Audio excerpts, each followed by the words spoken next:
Hi, there's a couple of things that I want to talk about today that are really important. One of them is redundancy. Now, as we know, British Airways has just announced the prospect of up to 12,000 members of staff being at risk of redundancy.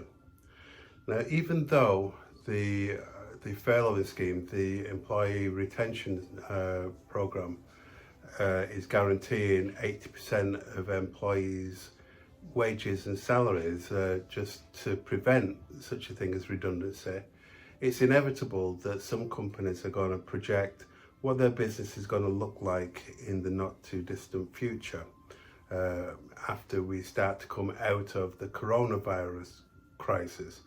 We will remain within an economic crisis which is taking hold on us now. It's important that we plan for this as best as possible, and sometimes we've got to face some very, very difficult decisions. Redundancy is one of those prospects because if you think about it, a major employer like British Airways is going to have lots and lots of peripheral businesses that rely on them staying in business and staying as large as they are. An obvious one is going to be the travel agency business, which could be severely impacted by this kind of decision, and especially if the British Airways plan becomes something that spreads like a virus itself amongst the carriers. If we look at that and then look at other things that we've been talking about, the need for us to plan our way out of this once we come out of the coronavirus crisis itself, it becomes more and more of an imperative. It's important, therefore, that we start to think about this as a prospect, hard as it is to do that. It's important that employers start to think, well, how am I going to deal with this? Because as we've said in previous videos, for some people, when we come out of this particular crisis, there might be customers coming back in droves. But maybe that will just be a temporary thing. So, for example, everyone's going to want to get the haircut. I know that I do. Everyone's going to want to get the haircut. Everyone's going to want to go for a meal. Everyone's going to want to socialise in some way or another pretty soon. So some industries might experience a boom in the short term. In the longer term, if major organisations and companies are going to shed labour, then that's going to reduce the spending power of the population as a whole. And that's going to impact negatively on a lot of those businesses that rely on the customers having the cash in their wallets and purses so that they can go to these places. So it may well be that in the short term, your business may be looking at an expansion or at least a flurry for the first month or two. It may be that you have to project something that is not so encouraging in the immediate term, and it has to be that we all start planning long term as well as being able to cope with the short term. Now, when we start talking about redundancies, there are rules that apply.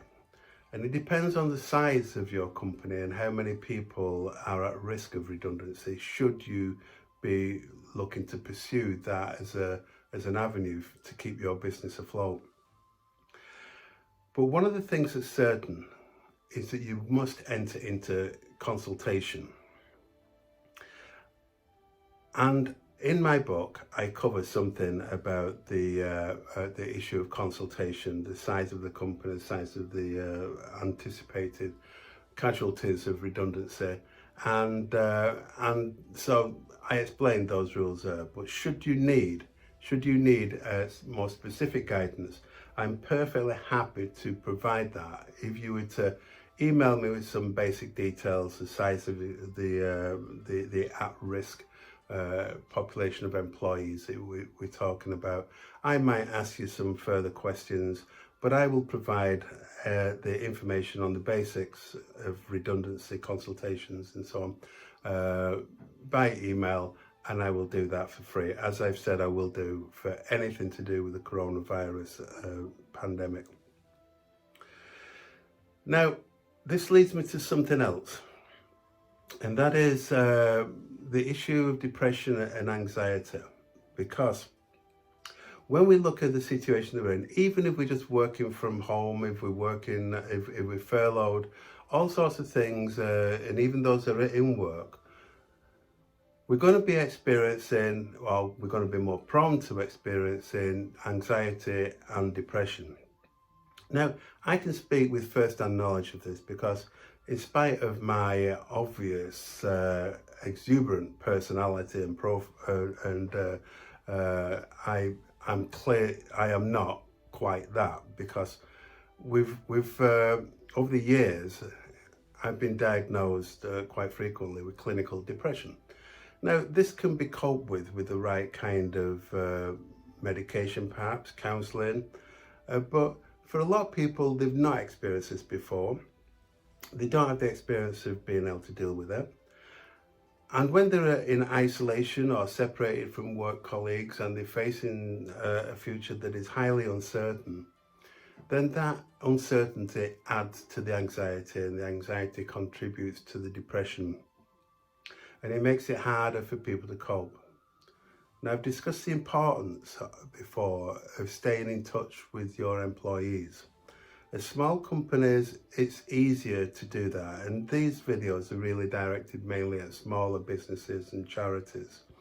But it's easier for you to do that because you know the people better.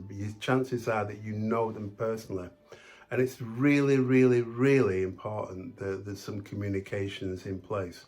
So if you are considering issues where coming back to work might not be easy, that communication, although difficult for you to make, is important for people to receive, because then they are more able to start getting their mind focused on how they can contribute to the consultancy processes that I mentioned before. Consultancy is a legal obligation on your part. You can turn it to your advantage very much as a business, because people can start coming up with different ideas. I've mentioned some simple ideas previously, like instead of reducing the size of the labour force, reduce the number of hours that are worked. So it could well be that instead of having 2 full-time workers, you have 2 half-time workers, or some combinations that will suit your size of business, your type of business, and what you can do. Now, that might not be appropriate for some of your people. They might not be able to afford that, but you won't find out until you talk. So talking is of a major, major importance in this.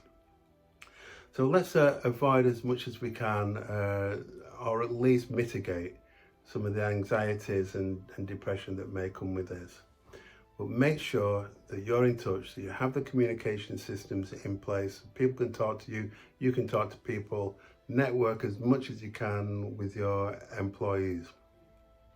So let's just quickly go over what we've been discussing. Redundancy is now increasingly a possibility. There are ways that your business might be able to get around this, and hopefully we can, because in the longer term, we will be looking at an economic recovery. Things won't be the same as before, there's no doubt, in many businesses. And like before, we've discussed how we can work differently on these things. Could be changing the hours, could be changing your location of work, could be all sorts of things. The way we work, it's important to consider. It's important to consider developing your workforce so that they can meet the new challenges, and it's important that we have the communication systems in place so that you can keep in touch with your people, they can stay involved in your business. Remember, a part of our social life is quite often our working life. It keeps us sane, if you like. It provides us with an identity. It provides us with a social group that we can communicate with, and in some ways we start to miss them. And I know, having been made redundant twice in my working life, there's a grieving process that happens there. So first you've got the anxiety of the approaching and the impending redundancy, and then you've got the grieving process, having lost your employment and your status, and to some extent it impacts upon you in emotional ways and psychological ways that people won't necessarily understand until it's happened to them, but it is like a loss of something very close to you. So be aware of these things, be sensitive to these things. Let's start looking now about planning for our futures. I keep saying this in these videos, we must plan.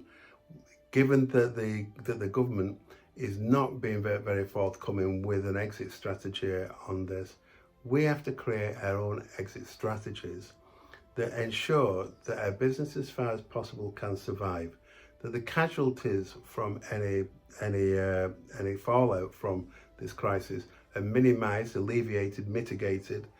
We are in positions to do that. So let's not lose our optimism for the long-term future. Let's get our thoughts together on the immediate future, and let's start planning for both. Thanks for that. At the end of this week, I'll do another video on the issues that are arising through frequently asked questions and any changes that are detected in government strategy on employment. Cheers. Bye. A couple of quick reminders. First, to remind you that any advice that I provide around anything to do with the coronavirus is free. And so please get in touch with any queries, any questions through the links that are provided. Also, I would like to request that people who like these videos subscribe to the YouTube channel. All you got to do is tick that box, no cost to you. And finally, I would like to request that those that view this video via Facebook that like it also share it. Thank you very much. Cheers. Bye bye.